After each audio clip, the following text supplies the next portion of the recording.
இந்த பர்சன் நிமிஷத்துக்கு ஒரு தடவை ஃபோன் எடுத்து பார்க்குறாங்க. ஆனாலும் மெசேஜ் பண்ண பயம். ஏன் இந்த நிமிஷத்துக்கு ஒரு தடவை ஃபோன் எடுத்து பார்க்குறாங்க அப்படின்னா, ரீசென்ட்டா அவங்க ஏதோ ஒரு விஷயம் தேடிட்டு இருக்கும்போது உங்களோட ஃபோட்டோ இல்லைன்னா அவங்க சம்மந்தப்பட்ட ஒரு இடம் அவங்களுக்கு உங்கள அப்படியே ஞாபகப்படுத்திருச்சு. அவங்க வந்து அந்த சமயத்தில் நீங்கள் 2 பேரும் பேசிக்கிட்ட கான்வர்சேஷனை ஒரு ஸ்பெசிஃபிக் மெசேஜ் நீங்கள் அனுப்பிச்சதை தேடுறாங்க தேடுறாங்க தேடுறாங்க, ஆனால் கண்ணுக்கு சிக்க மாட்டேங்குது. ஸோ அது வந்து உங்ககிட்ட பேசணுங்கிற ஆர்வத்தை தூண்டுது. இல்லைனா வந்து ஏதோ ஒரு விஷயம் அவங்களுக்கு ஸ்ட்ரைக் ஆயிருக்கு. அதை புரிஞ்சுக்க ட்ரை பண்ணுறாங்க. ஆனால் வந்து ஒரு ஈகோ உங்களை தடுக்குது. நீங்கள் ஒரு ஹாய் கூட சொல்லலை. நீங்கள் ரொம்ப கோவமா இருக்கீங்க. இப்போ அவங்க கையில் இருக்க ஒரு பொருள், அது உங்கள தான் அவங்களுக்கு ஞாபகப்படுத்திட்டு இருக்கு. பொருளா இருக்கலாம், ஃபோட்டோவா இருக்கலாம். ஆனா வந்து இது வந்து ஒரு கான்வர்சேஷன ரிமைண்ட் பண்ணுது. அந்த கான்வர்சேஷன தேடுறாங்க, தவிக்கிறாங்க. ஏன்னா அவங்களுக்கு ஒரு கிளாரிட்டி கிடைக்கல. இப்போ இப்போ இந்த பிரசன்ட் சிச்சுவேஷன்ல இருந்துட்டு பழச பார்க்கும்போது அவங்களுக்கு வேற ஒரு பெர்ஸ்பெக்டிவ் கிடைக்குது. ஒருவேளை நாம தப்பா நினைச்சிட்டோமோ அப்படின்ற ஒரு தவிப்பு அவங்களுக்குள்ள வர ஆரம்பிச்சிருச்சு. ஆனா அத கன்ஃபார்ம் பண்ணிக்கிறதுக்கு நீங்களும் இல்ல, அந்த பழைய மெசேஜும் இல்ல. இப்போ இந்த தவிப்பான நிலைமையில தான் அவங்க இருக்காங்க. இந்த தவிப்பு எனர்ஜியை தான் நம்ம இன்னைக்கு கிளாரிஃபை பண்ண போகிறோம். நீங்கள் ரொம்ப ஸ்ட்ராங்கான பர்சன். நீங்கள் பார்த்தீங்க அப்படின்னா ஏஞ்சல் ஆஃப் ஸ்ட்ரென்த். ஒரு பாயிண்ட்டுக்கு மேலே நீங்கள் இந்த பர்சனை விட்டு விலகி போய் மேபி பிளாக் கூட பண்ணியிருக்கலாம். இந்த பர்சன் கிட்ட பேசுறதே கண்டிப்பாக ஸ்டாப் பண்ணிட்டீங்க கம்ப்ளீட்டாக. இல்லைனா வந்து நீங்கள் ரொம்ப ஸ்டபனாக இருக்கீங்க. ஏதோ கிளாரிஃபிகேஷன் கேட்டிருக்கீங்க, ஏதோ ஒரு கேள்வி கேட்டிருக்கீங்க, பதில் இல்லை, மௌனம் தான் அங்கேருந்து பதிலாக வந்ததுக்கப்புறம் நீங்கள் மௌன சாமியார் ஆயிட்டீங்க. Angel of strength. நீங்கள் ரொம்ப ரொம்ப பவர்ஃபுல். அதே மாதிரி சைக்கிக். உங்ககிட்ட எதையும் ஏமாற்ற முடியாது, அதுவும் உங்களுக்கு நல்லா தெரியும். அதனால தான் அந்த பயம். உங்களுக்கு திருப்பி டெக்ஸ்ட் பண்ணுறதுக்கு உங்களுக்கு ஃபியூ செகண்ட்ஸ் கூட ஆகாது. ஆனால் டெக்ஸ்ட் பண்ணதுக்கப்புறம் நீங்கள் கேட்குற கேள்விகளுக்கு பதில் அவங்கக்கிட்ட இல்லை. ஏன்னா போய் சொல்ல முடியாது, உங்ககிட்ட கண்டுபிடிச்சிடுவீங்க டக்குன்னு. சிஐடி சக்குந்தலா மாதிரி டப்புன்னு பிடிச்சிடுவீங்க. அதனால தான் பயம். ஒரு பக்கம் பயம், ஒரு பக்கம் தவிப்பு. ஆனால் உங்களுக்கு வந்து ஒரு ஒரு புரிதல் வந்து ரொம்ப ரீசெண்டாக நடந்திருக்கு. பாருங்க, தேடுறாங்க தேடுறாங்க தேடுறாங்க, எல்லா இடத்துலையும் தேடுறாங்க. அந்த ஒரு ஸ்பெசிஃபிக் மெசேஜ் பிரபஞ்சம் எங்கேயோ ஒழிச்சு வச்சுருக்காங்க. மேபி அவங்க மௌனத்தை கலைக்க ட்ரை பண்ணுறாங்க. பிரபஞ்சம் அது எங்கேயோ ஒழிஞ்சிட்ருக்கு. பட் அதுதான் அவங்களோட விடையும் கூட. அந்த மெசேஜை கண்டுபிடிச்சிட்டாங்க அப்படின்னா அவங்க உங்ககிட்ட பேசுகிறதுக்கு எந்த தடையுமே இருக்காது. அந்த மெசேஜில் தான் ஒழிஞ்சிட்ருக்கு. அந்த மெசேஜில் தான் உங்களோட வாழ்க்கையை ஒழிஞ்சிட்ருக்கு. உங்கள் விடையும் வந்து ஒழிஞ்சிட்ருக்கு. I want a fresh start with you. இதுதான் அவங்க மனசில் ஓடிட்டுருக்கு. புதுசாக ஆரம்பிக்கணும்னு நினைக்கிறாங்க. எஸ், நீங்கள் என்ன சொல்ல போகிறீங்க அப்படிங்கிறது தான் இங்கே ரொம்ப முக்கியம். அவங்களோட ஈகோ கொஞ்சம் கொஞ்சமாக உடஞ்சிட்டே இருக்குது. நீங்கள் இல்லாமல் அவங்களால இருக்க முடியாது அப்படின்னு நினைக்கிறாங்க. கொஞ்சம் கொஞ்சமாக உடஞ்சிக்கிட்டே இருக்குது.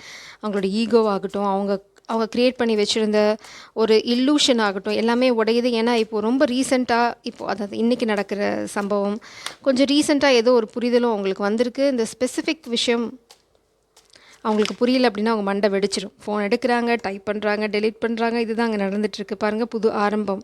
நீங்கள் ரொம்ப ஸ்டேபிளாக இருக்கீங்க. நீங்கள் வந்து அசையவே இல்லை. நீங்கள் ரொம்ப பாய்ஸ்ட் அப்படின்னா நீங்கள் ஒரு இடத்துல பிடிச்சிட்டிங்க. பிடிச்சி அங்கே ஸ்ட்ராங்காக நிற்கிறீங்க. இப்போ நீங்கள் வரப்போகிறதுல உங்களுக்கு நல்லாவே தெரியும். உங்கள் உலகம் ரொம்ப செக்யூர்ட். நீங்கள் வருவீங்கன்னு எதிர்பார்த்தாங்க. என்றைக்காவது ஒரு நாளைக்கு உங்கள் மௌனம் உடையும்னு எதிர்பார்த்தாங்க, உடையலை. இப்போ அவங்க தான் கொஞ்சம் கொஞ்சமாக உடஞ்சிட்ருக்காங்க. மேபி உங்களை பற்றி ஏதாவது கனவு கண்டிருக்கலாம். இல்லைனா வந்து ஏதோ ஒரு ஸ்பெசிஃபிக் இன்சிடெண்ட் வந்து அவங்களுக்கு ஒரு பயத்தை உண்டு பண்ணியிருக்கு. இல்லைனா அவங்க தப்பு பண்ணிட்டாங்க அப்படின்ற அந்த புரிதலும் அவங்களுக்கு இருக்குது. Beautiful, you are the embrace. Wow. உங்களுக்கு நிறைய காம்படிஷன் இருக்குதுன்னு நினைக்கிறாங்க. அவங்க இந்த சந்தர்ப்பத்தை விட்டுட்டாங்க அப்படின்னா உங்ககிட்ட திரும்ப வர முடியாது அப்படின்னு நினைக்கிறாங்க. இங்கே பாருங்கள், மேனிஃபெஸ்ட் பண்ணிகிட்ருக்காங்க. மேபி இந்த பர்சன் ரொம்ப ரெகுலராக வந்து நிறைய மேனிஃபெஸ்டேஷன் டெக்னிக்ஸ் யூஸ் பண்ணிகிட்ருக்காங்க. உங்களை எப்படியாவது கைக்குள்ளே போட்டுருணுங்கிறதுல தீவிரமாக இருக்காங்க. ஆனால் நீங்கள் வரமாட்டீங்க அப்படிங்கிறது அவங்களுக்கு தெரிஞ்சு போச்சு. நீங்கள் வரவே போகிறதில்ல அப்படிங்கிற புரிதலும் அவங்களுக்கு வந்துருச்சு. மேபி நீங்கள் எனர்ஜெட்டிக்கலாக அந்த ரொம்ப ஸ்ட்ராங்காக இருக்கிறதுனால தான் அவங்களுக்கு இந்த மாதிரி இன்சிடென்ட்ஸ்லாம் நடக்க ஆரம்பிச்சிருக்கு. லைக் ஒரு ஒரு இன்சிடெண்ட், ஒரு ஃபோட்டோ அவங்களுக்கு ரிமைண்ட் பண்ண, அது ரிலேட்டடான ஒரு மெசேஜ் எடுத்து பார்க்கணுன்னு ட்ரை பண்ணாங்க. அது சிக்க மாட்டேங்குது. இப்போ குழம்பி குழம்பி குழம்பி உங்களுக்கு லைட்டாக ஒரு சந்தேகம் வச்சு வரும், நாம் தப்பு பண்ணிட்டோமோ, அவங்க சொன்னதெல்லாம் கரெக்டோ, ஒருவேளை நம்ம தான் ஈகோ பேஸ்டாக நடந்துக்கிட்டோமோ அப்படின்ற ஒரு தவிப்பும் அவங்க மனசுக்குள்ளே வந்துருச்சு.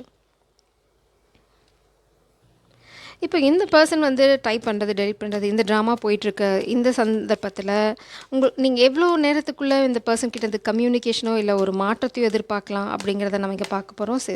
So stay tuned. இதை நான் ரிவீல் பண்ணுறதுக்கு முன்னாடி நான் உங்களுக்கு சில விஷயங்கள் சொல்கிறேன். நீங்களுமே இங்கே வந்து பார்த்தீங்க அப்படின்னா லாக் பண்ணிவிட்டு உள்ளே உட்காந்துருக்கீங்களே தவிர, நீங்களும் வேறு ஒரு கனெக்ஷனை தேடி போனீங்க அப்படின்ற எனர்ஜியும் நான் இங்கே பார்க்கல. இல்லைனா வந்து நீங்கள் ஃபினான்ஷியல் செட்பேக்கில் இருக்கீங்க, நீங்களும் வந்து முன்னாடி போகலை, நீங்களும் இட்ஸ் லைக் அடுத்த விஷயம் இல்லைனா ஓகே இந்த காதல் முடிஞ்சு போச்சு அப்படின்ற ஒரு விஷயத்தை நோக்கியும் நீங்கள் போகலை, யூ வெயிட்டிங். பட் இது வந்து பிரபஞ்சம் சொல்கிறாங்க 2 பேருமே வந்து ஈகோ ஸ்ட்ரகிள் பண்ணிகிட்ருக்கீங்க, அதை தான் நான் இங்கே பார்க்குறேன். ஸோ உங்கள் பர்சன் கிட்டேருந்து இந்த மாதிரி மாற்றமும் இந்த மாதிரி ஒரு கம்யூனிகேஷனும் வரணும்னு நினச்சிங்க அப்படின்னா, நீங்கள் அதை ஃபீல் பண்ணீங்க அப்படின்னா எஸ் ஐ ஃபீல் இட் அப்படின்னு டைப் பண்ணுங்கள். அதே சமயம் பிரபஞ்சம் உங்களுக்கு ரொம்ப ஸ்பெசிஃபிக்காக சொல்கிறாங்க 505 இல்லை 5 ரிலேட்டட் நம்பர்ஸ் நீங்கள் வந்து அடிக்கடி பார்த்துருக்கீங்க. நீங்கள் 505 இதெல்லாம் நீங்கள் கண்டினியூஸாக பார்த்துட்டு இருந்தீங்க அப்படின்னா இது இன்னொரு கன்ஃபர்மேஷன் நீங்கள் வந்து சரியான பாதையில் இருக்கீங்க அப்படின்னு. இந்த பர்சன் உங்ககிட்ட வராமல் இருக்கிறதுக்கு அவங்களோட ஃபினான்ஷியல் சுச்சுவேஷனும் ஒரு காரணமாக இருக்கலாம். பட் இந்த பர்சன் வந்து ஃபஸ்ட் கம்யூனிகேஷன் ஸ்டார்ட் பண்ணால் மட்டும்தான் அவங்களுக்கு இங்கேருந்து விடுதலை. இது வந்து பிரபஞ்சத்தோட ஒரு செக் பாயிண்ட். இது பௌர்ணமி, அதாவது ஆக்சுவலாக 1ஆம் தேதி தான் வந்து பௌர்ணமி. இந்த பௌர்ணமி அன்றைக்கி தான் ஏதோ ஒரு விஷயம் உங்கள் வாழ்க்கையில் நடந்துக்கு, இந்த மாற்றம் மனமாற்றம் எல்லாமே உங்களுக்கு இப்போ பாருங்கள் முடிச்சுக்கள் எல்லாம் வந்தது. நான் சொல்லலை, இந்த பௌர்ணமியிலேருந்து தான் ஏதோ நடந்திருக்கு. பௌர்ணமி அன்றைக்கி பெரிய ஷிஃப்ட் அவங்க மனசில் நடந்திருக்கு. மேபி நிறைய இல்லூஷன்ஸ் இருந்திருக்கலாம், இல்லைனா ஸ்பெல் ஒர்க் கூட இருந்திருக்கலாம் அவங்க காதலை உடைக்கிறதுக்கு. அது வந்து இந்த பௌர்ணமியிலேருந்து மாறி இருக்கு. இந்த பௌர்ணமி அந்த எனர்ஜியை வந்து ஷிஃப்ட் பண்ணியிருக்கு. அதனால தான் ஏதாச்சும் அவங்க ஃபோட்டோவை பார்க்குறதோ இல்லைன்னா அவங்க ரிலேட்டட் ஏதோ ஒரு விஷயத்தை பார்த்து அதனால் குழம்பி இப்போ தேடி தேடி தேடி அவங்க குழம்பிட்டுருக்காங்க. இங்கே பாருங்கள் 5 ஆஃப் சோர்ஸ் ரொம்ப குழப்பத்தில் இருக்காங்க. இப்போ இதுக்கு விடை கிடைக்கல அப்படின்னா அவங்க மண்டை உடஞ்சிடும். அந்த நிலைமையில தான் இருக்காங்க. ஐயோ என்ன என்ன என்ன சொன்னாங்க, என்ன பண்ணோம், ஏதோ ஒரு ஸ்பெசிஃபிக்காக பேசணும், ஆனால் எக்ஸாக்டான வேர்ட்ஸ் தேடிட்டு இருக்காங்க. அவங்களுக்கு நல்லாவே தெரியும் நீங்கள் ரொம்ப ரொம்ப லாயலான பர்சன். உங்களுக்குள்ளே இருக்கிற பாண்ட் வந்து இன்னுமே உடஞ்சி போகலை. அது ரெட் த்ரெட் கான்செப்ட் எல்லாத்துக்குமே தெரியும்னு நினைக்கிறேன். இந்த ட்வின் ஃப்ளேம் இல்லைனா வந்து சோல்மேட் கனெக்ஷனில் இருக்கீங்க அப்படின்னா ஒரு ரெட் த்ரெட் உங்களே அறியாமல் கனெக்ட் பண்ணிகிட்டே இருக்கும் எப்போவுமே. இங்கே பாருங்கள் நீங்கள் தான் அவங்களோட பர்ஃபெக்ட். ரொம்ப பேஷனேட் லவ் இருக்குது அந்த பர்சனுக்கு. அதை வந்து அவங்களால மறுக்கவும் முடியாது. டார்கெட், நீங்கள் ரொம்ப ரொம்ப டார்கெட் ஓரியன்ட் பர்சன். இல்லைனா வந்து ரொம்ப ஸ்ட்ரெயிட் ஃபார்வர்ட், வெட்டு ஒன்று துண்டு ரெண்டுன்னு பேசிடுவீங்க. உங்ககிட்ட வந்து எந்த மாதிரி பொய்யும் சொல்லியோ இல்லை வந்து இப்படி அப்படின்னு மழுப்பியோ உங்களை வந்து கன்வின்ஸ் பண்ண முடியாது. இது இந்த பர்சனுக்கு நல்லா தெரியும். அதனால தான் இவ்வளோ தயக்கம், இவ்வளோ தடுமாற்றம், குழப்பம். மேபி இந்த பர்சனோட ஆன்சிஸ்டர்ஸ் ஏதோ ஒரு விஷயம் பண்ணியிருக்காங்க. மேபி அவங்க தான் வந்து இந்த மாதிரி விஷயங்கள் அவங்க கண்ணில் படுற மாதிரி பண்ணியிருக்காங்க. ஏன்னா அவங்களுக்கு தெரியும் நீங்கள் யாருன்னு. Because they are souls, right? அதனால் இப்போது இந்த பர்சனுக்கு வந்து மண்டை குழம்பி உங்ககிட்ட பேச மாட்டாமான்னு தவிச்சிக்கிட்டு இருக்காங்க. அடுத்து என்ன பண்ண போகிறாங்க? உங்ககிட்ட இப்போது டைம் லைன் கேட்டோம் இல்லையா? இங்கே பாருங்கள் குழப்பமே இல்லை. இந்த 7 ஆஃப் கப்ஸ் எனர்ஜி. வா, இந்த பர்சனுக்கு இப்போ ஆப்ஷனே கிடையாது, குழப்பமே கிடையாது. நீங்கள் தான் அவங்களோட காதல். இந்த தெளிவு தான் அவங்களுக்கு வந்திருக்கு இந்த பௌர்ணமியிலேருந்து. பௌர்ணமி ரொம்ப ரொம்ப உங்களுக்கு இம்பார்ட்டண்ட்டான மாற்றத்தை கொண்டு வந்திருக்கு. அதுவும் எஸ்பெஷலி இது சித்ரா பௌர்ணமி. இங்கே பார்த்தீங்க அப்படின்னா page of wands, new beginning, surprise. சொல்லலை, இந்த பர்சன் உங்களை சர்ப்ரைஸ் பண்ண போகிறாங்க. மேபி உங்கள் வீட்டுக்கே வரலாம். உங்கள் வீடு அவங்களுக்கு தெரியும்னா அவங்க வீட்டு வாசலே நீங்கள் எதிர்பார்க்கலாம். இல்லைனா நீங்கள் எங்கேயாவது ரெகுலராக போவீங்க. எங்கேயோ போகும்போது இந்த பர்சன் வந்து முன்னாடி வந்து என்ன உங்ககிட்ட காதலை சொல்ல போகிறாங்க. மேபி மன்னிப்பு கேட்கறதுக்கு வாய்ப்பு இருக்குது. ஏதாவது சொதப்பியிருந்தாங்க அப்படின்னா. ஏன்னா அந்த குழப்பம் ஒரு முடிவுக்கு வருது. அதுதான் இங்கே அந்த அந்த கான்செப்ட் தான். இங்கே பாருங்கள், இந்த எம்பரர், ஹேரஃபண்ட், commitment, not even emperor. So அந்த பர்சன் வந்து பண்ண தவறுக்கு பரிகாரம் தேணும்னு நினைக்கிறாங்க. அதே சமயம் இது பிரபஞ்சத்தோட விருப்பமும் கூட. இப்படி தான் வந்து இது முடியணும். ஏன்னா நீங்கள் ரொம்ப பியூட்டிஃபுல்லான சோல். உங்களுக்கு வந்து ஒரு கெடுதல் பண்ணிட்டோ, உங்கள் மனசை கஷ்டப்படுத்திட்டோ இந்த பர்சன் வந்து நிம்மதியாக இருந்துட முடியாது. அதுதான் இங்கே கோர் கான்செப்ட். நீங்கள் ரொம்ப பொறுமைசாலி. நான் சொல்லலை நீங்கள் வந்து அலட்டிக்கலை, உடனே அடுத்த கனெக்ஷனுக்கு ஜம்ப் ஆகலை. It's like your com. உங்களுக்கு தெரியும் என்ன நடந்தது அப்படின்னு. நீங்கள் ரொம்ப ஸ்ட்ராங்காக நின்றுட்டீங்க. இது இல்லாமல் இந்த குழப்பத்துக்கு ஒரு முடிவு இல்லாமல் விட கிடைக்காம நான் எங்கேயும் போக போகிறதில்ல. நீங்கள் அதுக்குன்னு வாழ்க்கை ஃபுல்லாக காத்துட்ருக்கும் போகிறதும் இல்லை. உங்களுக்கு தெரியும் எப்போ இந்த கனெக்ஷன்லேருந்து வெளியில் போகணும், எப்போ வந்து புது காதலை ஏற்றுக்கிட்டதா வேணாமா.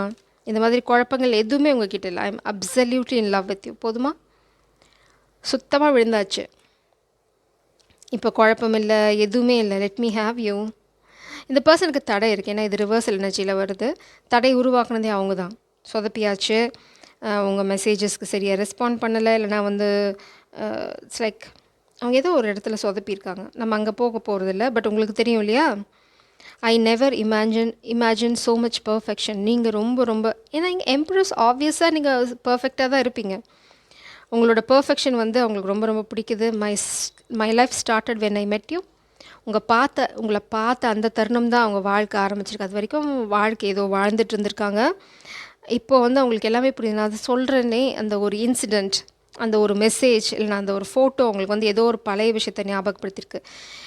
உங்களை விட்டு இப்போ தனிமையில் இருக்கும்போது இவ்வளோ நாள் கடந்து வந்ததுக்கு அப்புறமா அவங்க அதை நினச்சி பார்க்குறாங்க, அவங்க தான் தப்பு பண்ணிட்டாங்களோ, அவங்க எப்படி முட்டாள்தனமாக நடந்துருந்துருக்காங்க, இல்லைனா வந்து உங்களை மதிக்காமல் உதாசீனப்படுத்தியிருக்காங்க, இல்லைனா யார் சொன்னதையோ கேட்டிருக்காங்க, சம்திங் தே டெட். அது அவங்களுக்கு உரைக்குது. அதை கன்ஃபார்ம் பண்ணுறதுக்கான மெசேஜை தான் தேடிக்கிட்டு இருக்காங்க, கிடைக்க மாட்டேங்குது. So pray for it. நீங்கள் வந்து மெசேஜ்னு டைப் பண்ணுங்கள், அந்த மெசேஜ் உங்கள் கையில் கிடச்சி அதுக்கு அப்புறம் உங்களுக்கு ஒரு கம்யூனிகேஷன் வரட்டும்.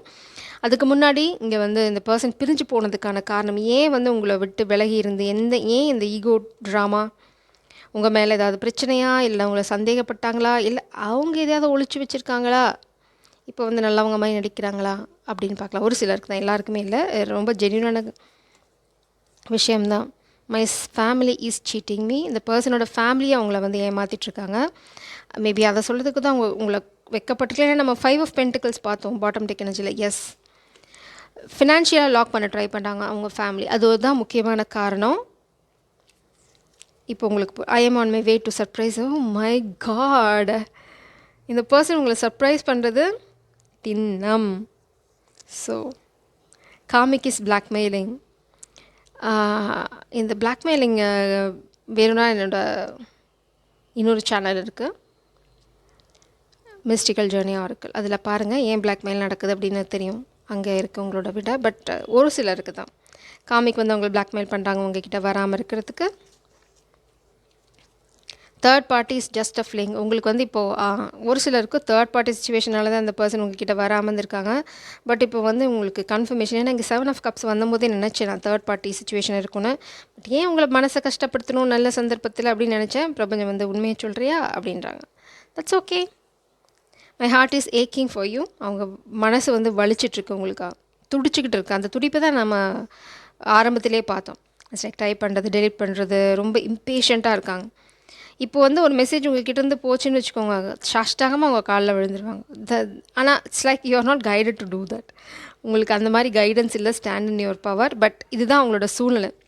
அவங்க மனசு வந்து அப்படியே டப்பு டப்பு டப்பு டப்புன்னு அடிச்சிக்குது. ஒரு மெசேஜ், எந்த நோட்டிஃபிகேஷன் வந்தாலும் 90 மொபைல் எடுக்கிறாங்க. ஏன்னா மொபைலை வந்து குரங்கு குட்டி மாதிரி கையில் பிடிச்சிட்ருக்காங்க, நண்டு புடி மாதிரி. சூன் மை லவ் சூன். போதுமா? ரொம்ப சீக்கிரம் நீங்கள் இந்த பர்சன் கிட்டேருந்து இந்த சர்ப்ரைஸ் எதிர்பார்க்கலாம். பட் யாருக்கெல்லாம் இந்த மாதிரி ஒரு நெகட்டிவ் சுச்சுவேஷன் இருக்கோ, கிளாரிஃபிகேஷன் உங்களுக்கு ரொம்ப ரொம்ப அவசியம். அந்த ஃபஸ்ட் மீட்டிங்லாம் இது ஒரு இம்பார்ட்டண்ட்டான விஷயம் பிரபஞ்சம் உங்களுக்கு சொல்லி சொன்னது இனிஷியலாகவே. பட் நான் அப்போ விட்டுட்டேன்.